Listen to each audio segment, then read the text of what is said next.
Not one person in this world, besides this man, has taught me to wear condoms as much as this man by fighting a fat guy with AIDS in a bathroom. I was trying to explain to her what the show is all about. I think you just summed it up perfectly in that one sentence. You know, when you guys were on, and 90210 came out, and it was much more glitzy, bigger budget. Yep. Did you ever say, oh brother, they're not even hitting all the marks that teenagers actually go through? Dude, I was pissed. I was like, why am I not on that show? There's actually a real story behind that. Aaron Spelling wanted to buy Degrassi right after its first season, and literally he loved the concept of the show. He loved what the storytelling was all about, and a couple other characters, but he honestly wanted to nix every character except Joey Jeremiah. He really wanted to start fresh with the cast, but he liked Joey Jeremiah, and I was like, when I heard that, I'm like, well, why didn't you?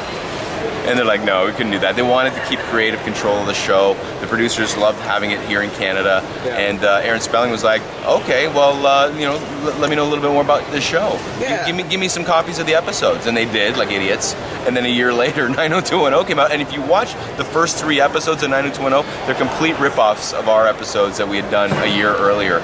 So it's very interesting. A lot of people don't know that.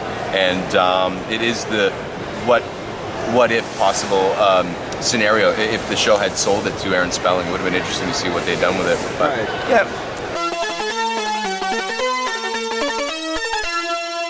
Oh my god, everything's nerdy about me, dude. It's I'm a comic book nerd. I collect Silver Age Marvels.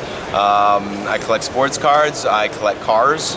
I've got a 1961 MGA Roadster and a DeLorean. So You have a DeLorean. yeah, I knew that would get you.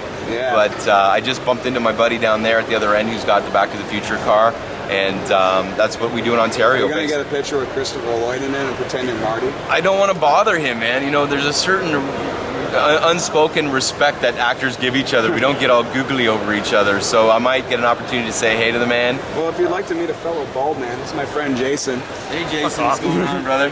Hey, not too bad. I was there yesterday at the... at the pre-R thing. Out of all the luscious girls on Degrassi, you know, you're a professional and you're an actor, but you were a teenager. Always. You were a teenager. That's true. Which one, when you read the script, you're like, I get to kiss who? Yeah. I can't. Was there ever one? Because Joey kind of made out with half the cast, I think, Exactly. over the number of years. I mean, obviously, the Caitlyn-Joey relationship was always a fun one for me to do. I think every guy in Canada pretty much hated my guts because I got to do that and get paid for it. But School's Out was pretty awesome. The series finale, the 2-hour special, where I got to make out with Tessa Campanelli, and during rehearsals, the director's like, "Okay, this is where you put your hand on her boob," and I'm like, "Seriously?" He's like, "Yeah. Just get a good grope, get a good feel." I'm like, "Okay, all right, dude. I'm doing a job here. I'm a professional. I'll do what you say." So that was pretty awesome at the time. I was 18 years old. I mean, who doesn't like kissing beautiful women? And how old are you when you got casted? I was 14, I believe, when I got casted on the show. Sweet. And now I'm 41, so it just shows you how long it's been since those early days. Were you part of the process of Degrassi Next Generation was being concepted, or did you just wait for that phone call and be like, they better call me? Yeah. I got girls pregnant on that show. Yeah. They better call me. I remember back in 1998 being in a little bar in LA with Stefan Brogren, who played Snake, and we were basically like, I'm so waiting for this reunion. We're gonna bring and ask him for $1 million. Screw these. And then 90210 had a Next Generation 2. They copied us too. Yeah, After our Next Generation came out, you're absolutely right. It's just they just keep copying us, goddammit. But no, when the call came in, we knew it was coming in because in the mid to late 90s, the reruns of the original series were so popular for CBC that they aired it twice a day, and the numbers were really good.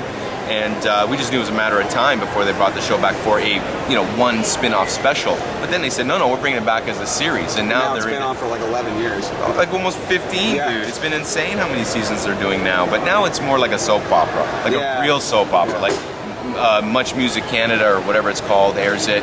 They shoot like 10 episodes in a week. It's literally multi-camera, in and out, bang them off. So. Yeah, no, good for them. They've done 400 episodes in 25 years, so that's pretty impressive. Awesome. Yeah. Hey, I'm Pat Mastrioanni. You remember me as Joey Jeremiah on Degrassi, and you're watching Season 0. Cool. Season 0! Say hi to my sister, Serena. Hey Serena, how are you? I'm doing